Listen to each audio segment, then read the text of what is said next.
On va passer au témoin du dimanche avant d'avoir Jocelyne Wildenstein avec nous. C'est sa première télé en France, Jocelyne Wildenstein, la femme chat pour le moment. On va passer à un garçon que j'adore. C'est Tony Vérel, ancien international de foot. Il a notamment joué au RC Lens, à l'Olympique Lyonnais, au SC Bastia, sélectionné en équipe de France. C'est l'un des joueurs français les plus connus de la fin des années 90.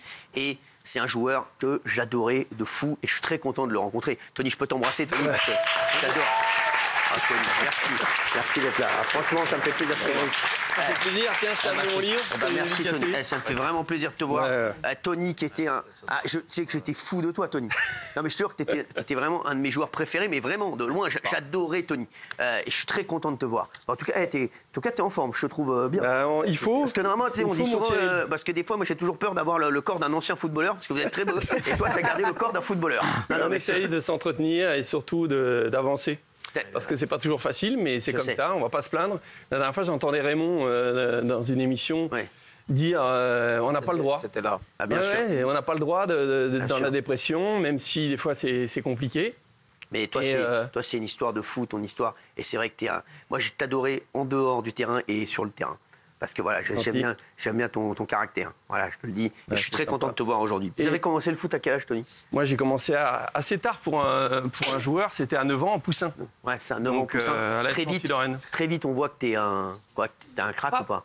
Pas vraiment. En fait, ma caractéristique à moi, c'était la combativité. C'est ça. J'étais un combattant. D'ailleurs, dans le livre, il y a une photo où je suis tout petit. C'est un tournoi de poussins. On joue contre l'Allemagne. C'était juste après Allemagne-France en 82.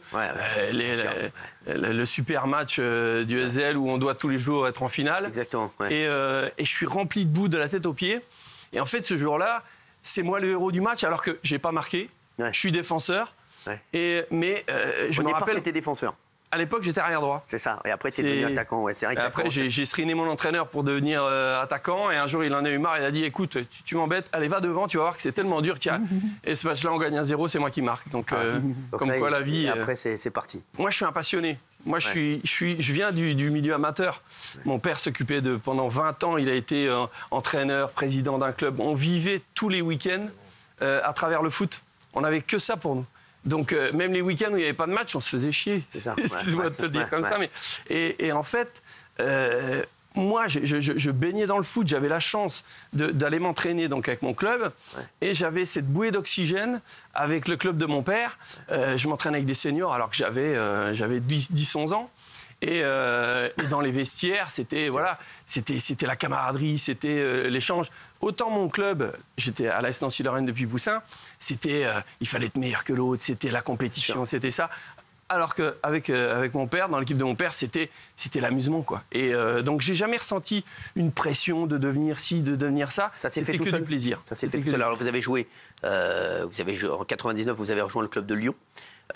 Et est-ce que c'est vrai que Lyon a refusé de vous échanger contre Cristiano Ronaldo?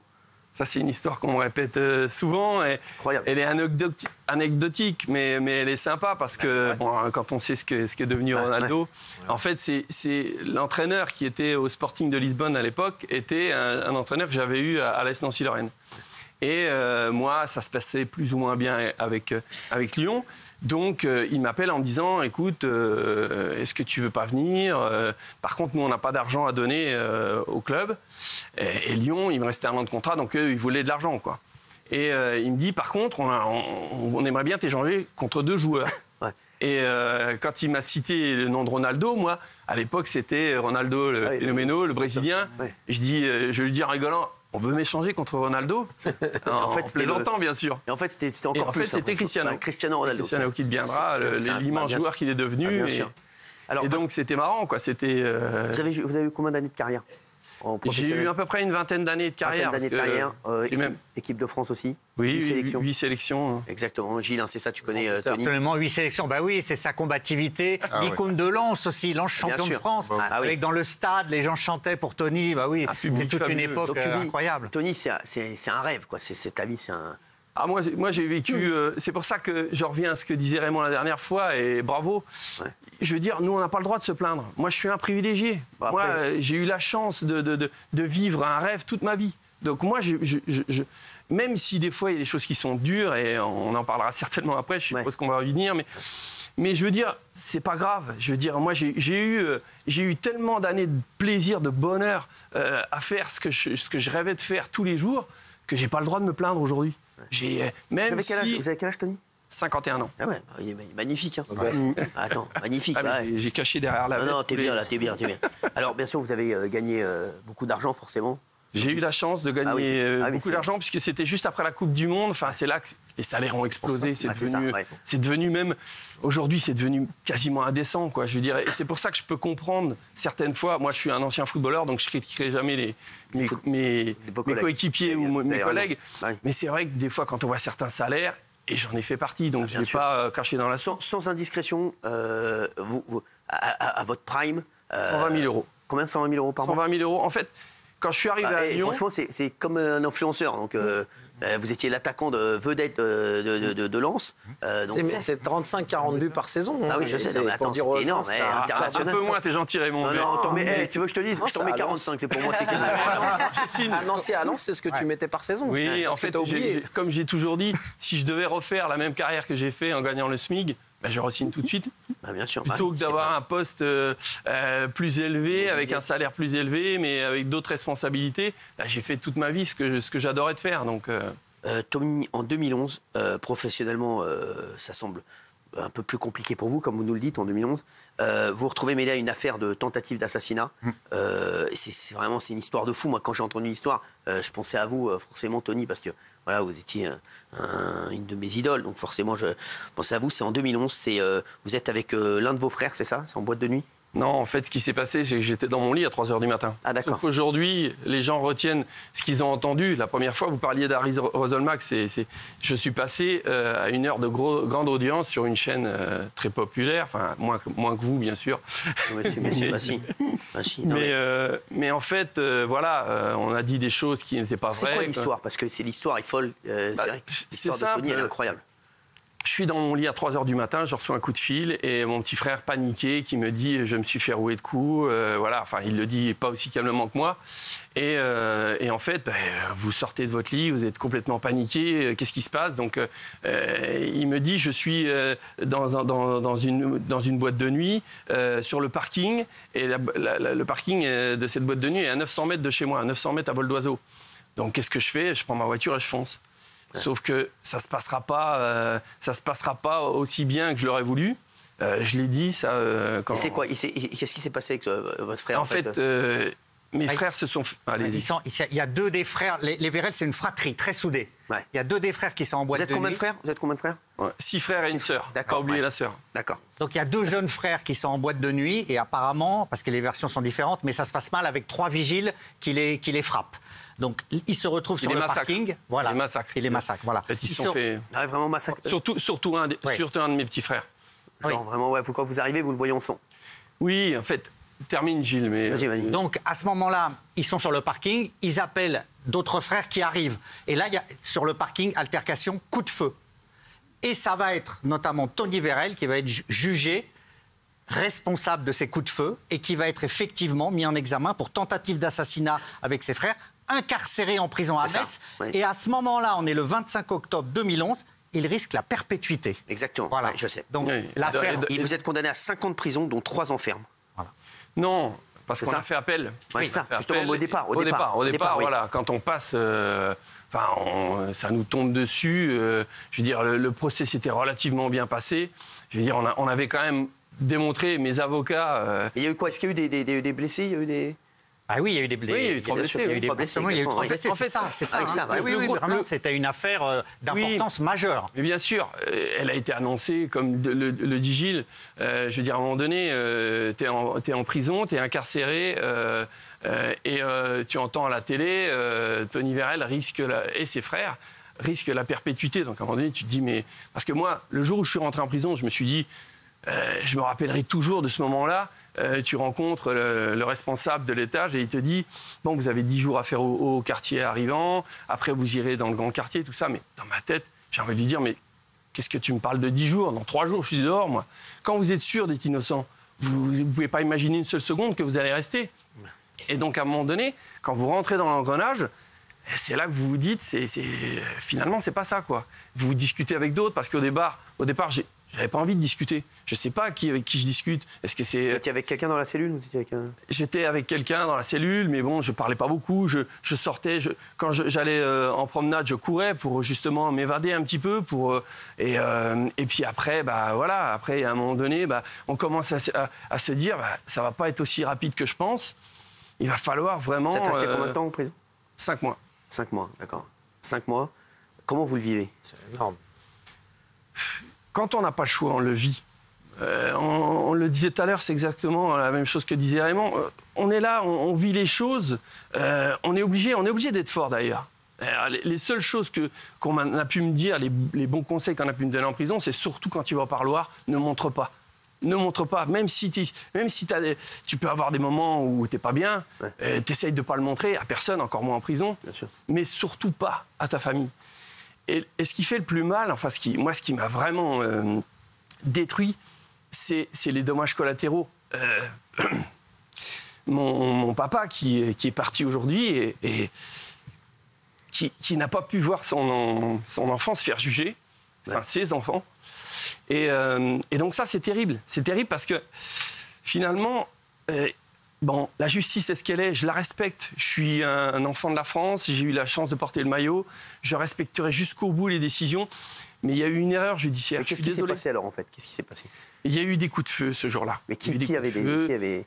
Mais je sais pas. Moi, j'étais sur le parking. On a entendu les coups de feu, donc on les a jamais niés.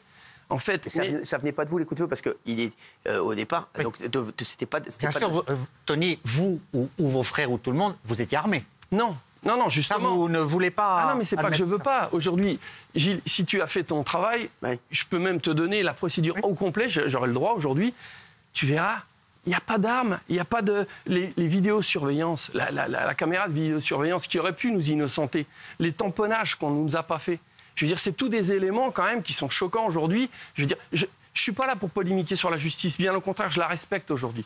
Mais à un moment donné, quand tu es là, on t'accuse d'avoir tiré des coups de feu. Ok, je veux bien. Si j'avais tiré des coups de feu, je ne serais pas en train de vous dire je suis innocent, je serais en train de vous dire je l'ai fait, mais pour ces raisons-là. D'ailleurs, si j'avais su le traitement que mes petits frères ils ont eu en prison, je ne vous dis pas que la colère ne serait pas montée en moi. Mais j'avais aucune raison d'être en colère quand je suis allé sur le parking. Je ne savais même pas ce qui s'est passé. Pourquoi j'aurais pris une arme ? Et je suis quand même, entre guillemets, un peu connu. Ouais. Je veux dire, je vais me présenter sur un parking de boîte de nuit, à visage découvert, comme ça, et je vais faire le cow-boy. Non, c'est pas possible. Les gens qui me connaissent, et les gens, je veux dire, ils se disent c'est pas possible. La vidéosurveillance, Cyril, qui disparaît.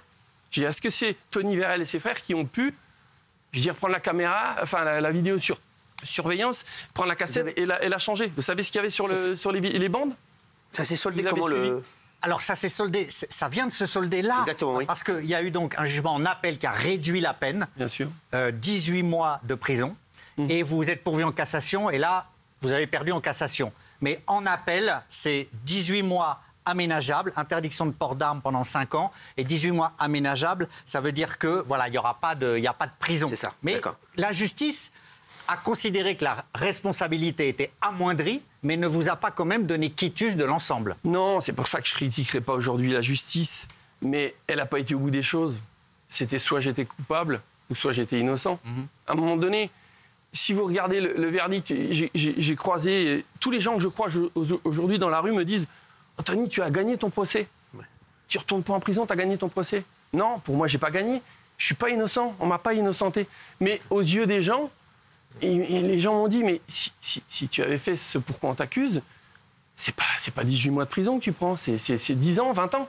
Donc à un moment donné, je vais pas me plaindre, je vais pas dire non, mais non. Aujourd'hui, jusqu'à la fin de ma vie, je clamerai mon innocence.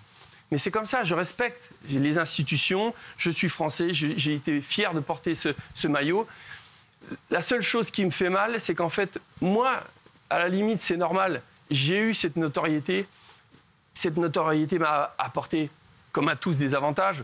On le sait, ça fait plaisir d'être reconnu, de faire des autographes. Mais c'est mes frères qui ont souffert pour rien.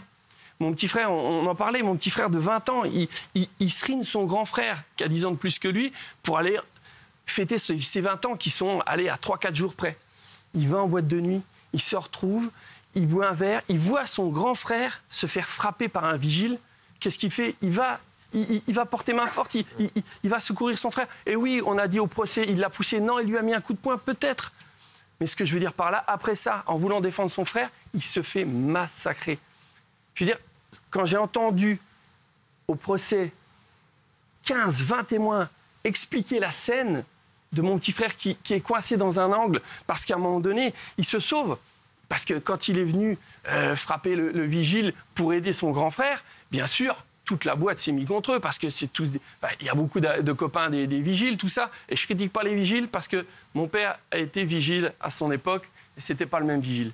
Mais ce que je veux dire par là, c'est qu'à l'arrivée, il s'est retrouvé dans un coin, entend dire arrêtez, arrêtez. Et là, ils l'ont roué de coups avec des gants coquets, avec des chaussures de sécurité. Il était en position fétale, il s'est fait massacrer. Et ce pauvre jeune, il se retrouve en prison. Il n'a rien demandé à personne, il se retrouve en prison. Et il a le même traitement que, à la limite, moi, qui suis populaire. Moi, à la limite, qu'on me descende dans les médias, c'est le jeu. C'est normal. Mais lui, je veux dire, aujourd'hui, il n'a même pas commencé sa vie. Il a 30 ans. Et c'est ça qui me fait le plus mal. C'est la souffrance des gens autour. Mon père, il est parti. Mon père était protecteur, mon père, il aurait voulu, vous vous rendez compte que dans cette affaire, à un moment donné, on a même dit, c'était le père de Tony Vérel, la 5e personne, parce que les vigiles ont dit qu'on était 5 sur le parking. Oui. Depuis le début, ils disent qu'on est 5, et on est 4 dans le box des accusés. Si on avait voulu se défendre et dire, nous, on est innocents, mais on aurait dit comme les vigiles, mais bien sûr qu'il y avait 5 personnes. Ils disent qu'il y avait un tireur embusqué, mais bien sûr, mais on n'a jamais voulu mentir. Je ne vais pas inventer une personne que je n'ai pas vue, moi. J'ai entendu des coups de feu. Quand on est arrivé sur le parking, on s'est fait gazer. Dès le départ, on s'est fait gazer. Ils n'ont pas cherché à discuter. Je veux dire, à un moment donné, ils disent qu'ils nous ont vu arriver depuis la vidéo, surveillance, la boîte fermée. Ils disent qu'ils sont sortis avec des lacrymos, alors qu'ils nous ont vus soi-disant arriver avec des armes. Vous sortez d'une boîte de nuit qui est fermée, il n'y a personne à défendre dehors. Hein, et vous sortez avec des bombes lacrymogènes contre des gens avec des armes. Non mais c'est pour ça que je ne suis pas là pour dire je suis innocent et je suis un bon garçon. On a tous nos côtés sombres. Mais je veux dire, j'ai jamais tiré sur personne. Et ça, je le dis et je le redirai jusqu'à la fin de ma vie. Maintenant, j'accepte les choses. Je suis comme ça. Merci Tony Vérel, vraiment. Et merci d'être avec nous. Balle au centre, c'est le livre de Tony Vérel. Et merci pour votre vraiment... franchise, merci Tony, merci pour ce moment. Merci pour ce moment Tony Vérel. On va se retrouver dans un instant avec Jocelyne Wildenstein.